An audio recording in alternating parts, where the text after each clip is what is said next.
To our next installment here of Between Two Teachers. I'm Consuelo Lara, I'm Madeline Kronenberg.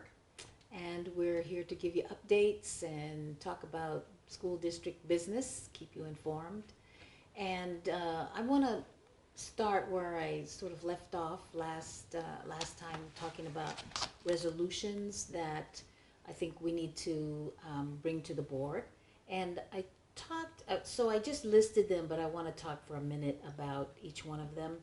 Um, we passed the charter school oversight one, and we've got to follow through on some of the things that are in the resolution, especially in terms of oversight, and specifically appointing community members to charter boards, school boards.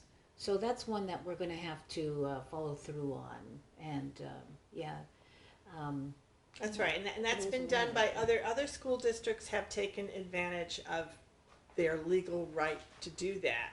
And the one that we're really familiar with is Alameda, Alameda Unified. So they have a very well thought out process that we can adopt. And that's a wonderful thing, is we don't have to reinvent the wheel. All this stuff is out there. We just borrow it and cut and paste. Mm-hmm. So our CTE, that one was passed unanimously by the board.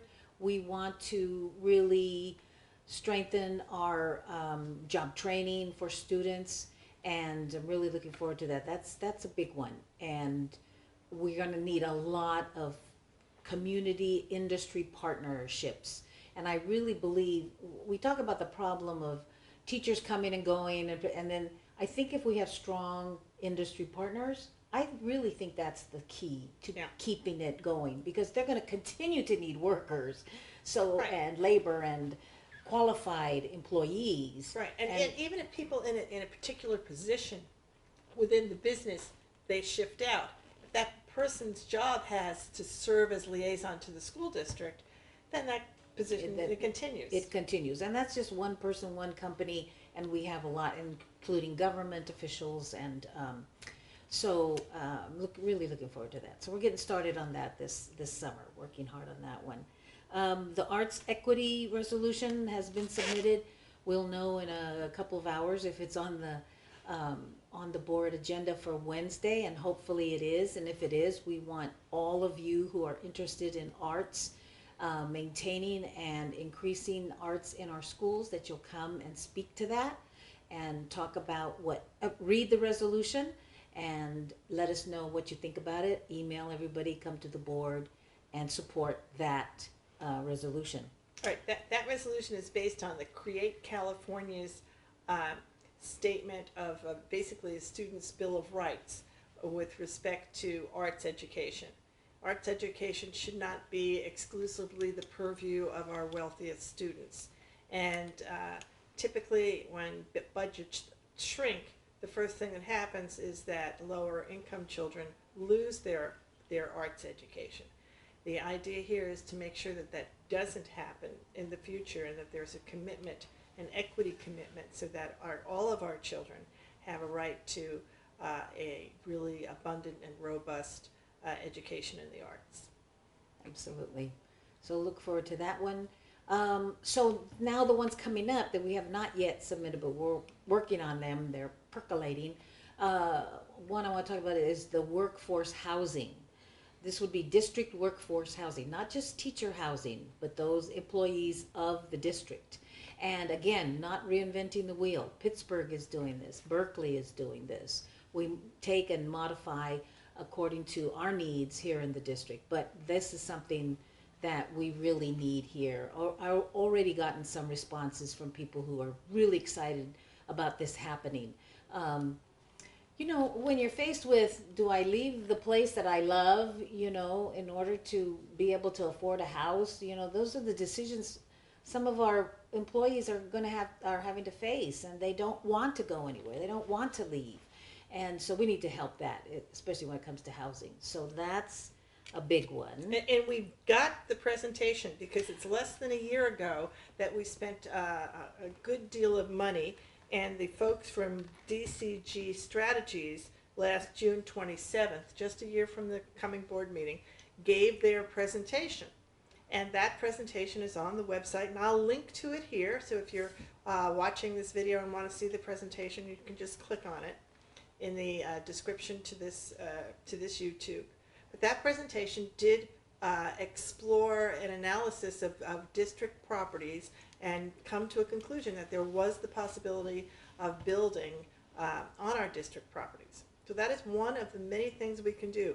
San Francisco is now exploring additional workforce housing. Mountain View is putting in a large partnership in their community. It's going to it's coming to the point where everybody is really going to need to look at ways to be part of the solution to housing in the Bay Area. Housing is a crisis, and if you want to support teacher retention, you're going to have to address it. If we don't address it, all of our efforts to be competitive are going to are not going to be fruitful. So I'm excited you're going to do that, and I hope that our new board today, who haven't had a chance to review the details of the housing, will look at ways that can be done. Yeah, absolutely. Another one mentioned food, nutrition, healthy food.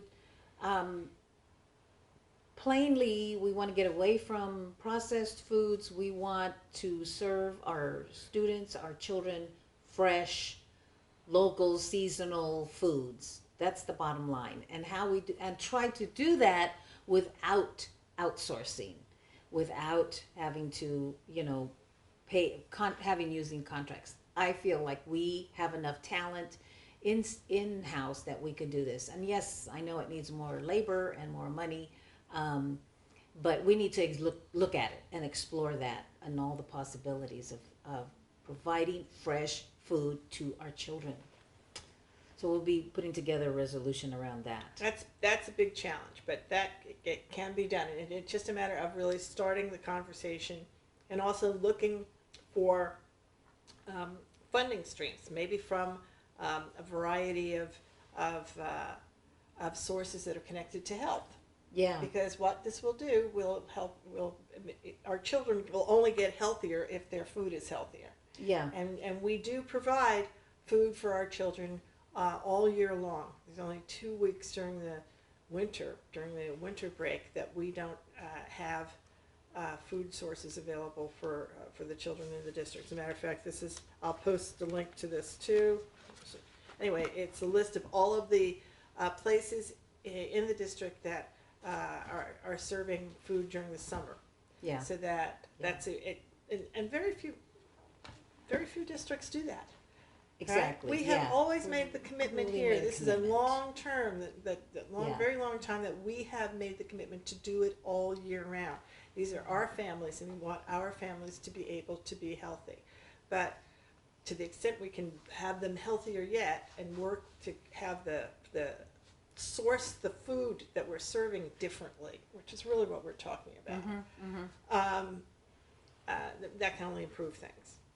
And we can it overlaps with our pathways as well, because we were talking about urban agriculture and exploring that. And by the way, agriculture is one of the 5 top industries that makes California one of the richest economies in the world. So to know about urban agriculture would be very important. So try linking these things, that's possible as well. So we're looking at a lot of how to be creative, how to think outside the box in all of these. Okay, the next one this is a big one, Title IX. Now, Title IX is already a law, and also the district has a policy concerning Title IX. We understand that when it comes to behaviors, that we don't want there to be sexual harassment, discrimination according to gender, etc. But there's some places where it needs to be implemented, and that is in our practices within the schools in a lot of different ways, be it classrooms, participation, sports, PE, let's see. Extracurriculars. There are different areas where you have some things that are much more that are used by one gender or to the exclusion of another. For example, our football teams, our sports teams, right? So as we look at the decisions that are made around giving preferences, we want to be sure they're not preferences, that any decisions that they make are well balanced, so that there is no preferential treatment given to one group over the other. That's really what we're trying to do here. Yeah, we need to bring it to the attention. I mean, like I said, it's been the law, but sometimes I think it's just forgotten. It's, this is the way we've always done it. Yeah. And, well, we need to make some changes in those areas. So we intend to bring some light using the Title IX resolution. I think that'll be helpful quite a bit. Couple more ethnic studies. I don't think ethnic studies should just be one class you take 1 year in high school. I think ethnic studies has to be something we look at K-12. How do we integrate, include this experience of people of color and different ethnicities into our curriculum in a very real and meaningful way. Those two, well, you tell about Gavin and about... The two things that happened this week. This week in Washington, they had the hearings regarding reparations. Reparations, come from the story of slavery in the United States. And that story is not well told in our history books. And neither is the story that Governor Newsom this week issued an apology to the Native community in California for the genocide that was brought to their population when California was, when the folks came here for the missions and first repopulated or populated California at their expense. Both of those stories are not told from the perspective of the people who were victimized. They're told in our history books from the perspective of the victors. And that needs to change. That needs to change. And we need to find ways for that to change. And it shouldn't have to be such a hard thing that every teacher themselves has to go out and reinvent how they're going to teach a curriculum if they want to put it into the voice of the people who have become the victims of society. So one of the things we're talking about is whether that's within the framework of something called ethnic studies or within some broader framework, working with the state standards, to the people who draft the state standards, with Mr. Thurmond, with our superintendent of schools, and with the teachers unions and the folks in the who draft the standards that we get in the California Department of Education and the Teaching American History Association, the Association of our history teachers. All of those folks need to be brought together to rethink how it is we're incorporating the full story in our history classes. Exactly. Yeah. So that we're working on that resolution. Very much interested in doing that. Another one is youth voter registration education. We would have discussed how it's easy to go into a school, register kids, and then leave, and students don't get education about, for instance, why should I vote? What difference does that make? And also how to vote, following through on that, and becoming a regular voter. And so some education needs to be given, not just fill out the form and turn it in. And so we're looking at, and there are districts that do this, where they educate as well as register students automatically. So then when they are ready to vote, they're already registered because they registered in school. So this is another thing we're looking at. Again, don't have to reinvent the wheel because it's done in other places. Did you want to say a few And words? it's the kind of thing that we're going to be able to, the model that we've looked at is one that was done and created in San Francisco. And it was created by the San Francisco Youth Commission, or it was presented by the San Francisco Youth Commission to the San Francisco School Board. So hopefully our youth commission could become aware of these opportunities and work with us to be able to put something together to present to the board. Because what this is about is essentially bringing into the class, once again, the classroom standard, once again in history, into a government class or an American history class standard, a requirement that the teachers go through the process for registration and support students in becoming registered or pre-registered, if they can now at 16, so that they're going to be ready to vote when the time comes and understand all of the places they can go to access materials and understand what a privilege voting is, and the tremendously different sets of opportunities they have to be able to vote. How hard the state of California is working to make sure everyone has the easiest possible time in being able to exercise their franchise. So all of that needs to be explained to students again in a careful, thoughtful way. Yep. So we're going to do that one as well. And then the last one I think is adult ed. Adult ed is, a lot of this came up during our Concilio Latino meeting this morning. We'll share some of those things as well.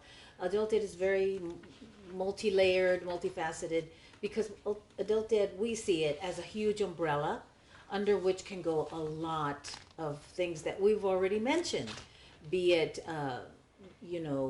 parenting, classes, also CTE, job preparations.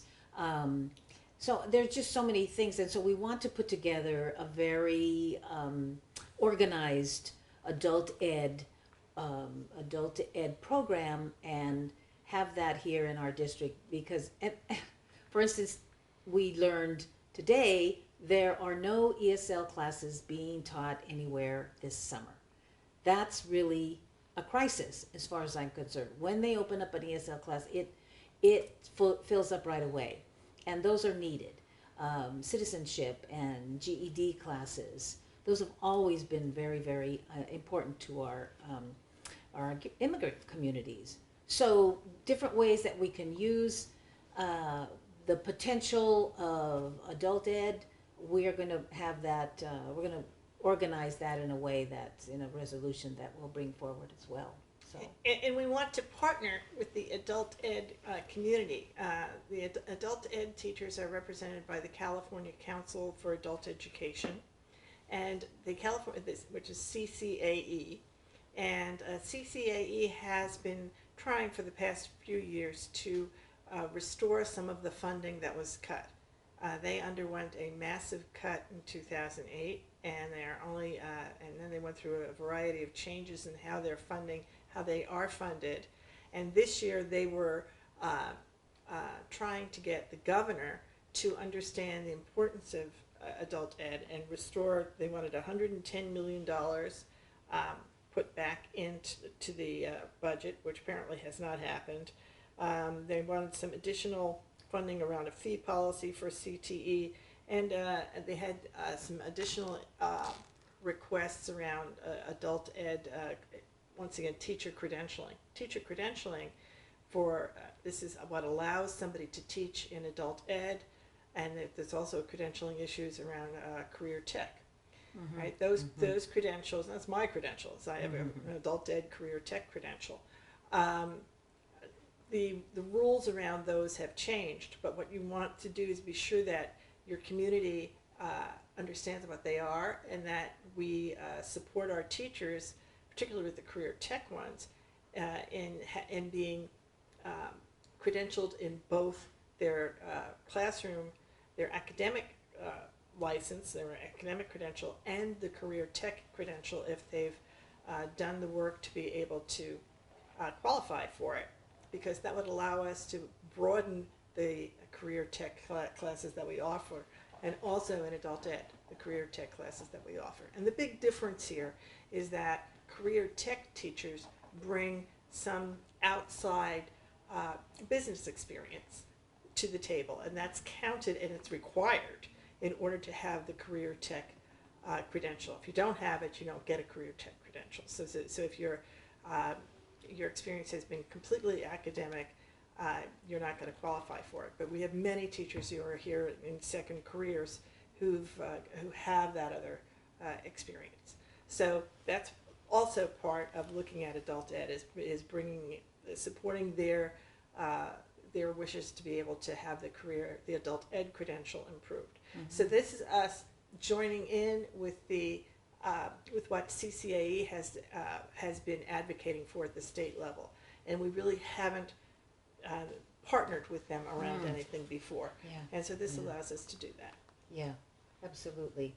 So that's kind of the umbrella of adult ed, and there were some other announcements, I think. Yeah, the other announcements here, I will post this. This is the summer food service program feeding sites. As you can see, I think there's, I should never numbered, but I think there's 60 of them. So I will post this list so anybody who wants to know where they are. Most of them are open. Well, they're all open different times. So they're open Monday through Friday. Some are in the morning, some are in the afternoon. I bet this is posted on the website. This is posted somewhere, so I can put the link to it. District website, it's in, somewhere. Yeah, I'll find out. Then the other things I just wanted, I'll post this too, is the citizenship classes that are being offered by Catholic Charities. So that there's a citizenship class at Nystrom Elementary on Mondays from 6 to 8 in the evening, and on Thursdays from 9:45 to 11:45 in the morning. And then there's some job opportunities. There are a couple. There's the English Language Learner Navigator. This is a job with Richmond Works.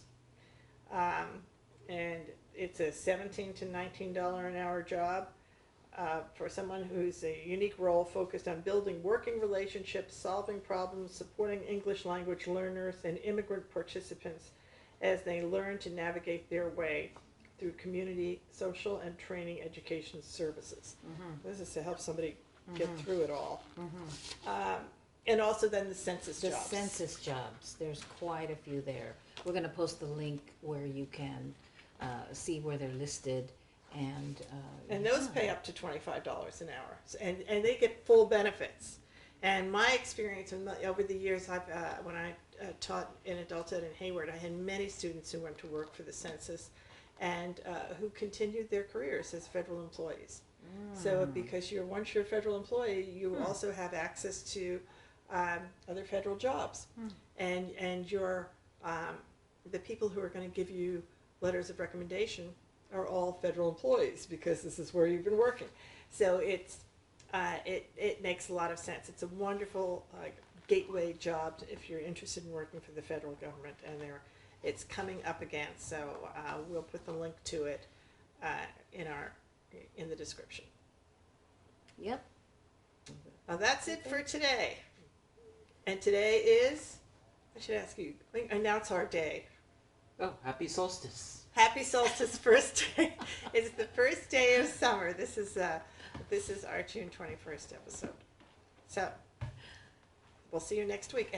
We'll be coming straight from a wedding next week. Oh, that's right. Yes, we will. Yes, we will. Thank you very much, and bye. Also, happy belated Juneteenth. That's right. Oh, don't forget to subscribe, ring the bell, and share. And Give like. us and like. Thank you.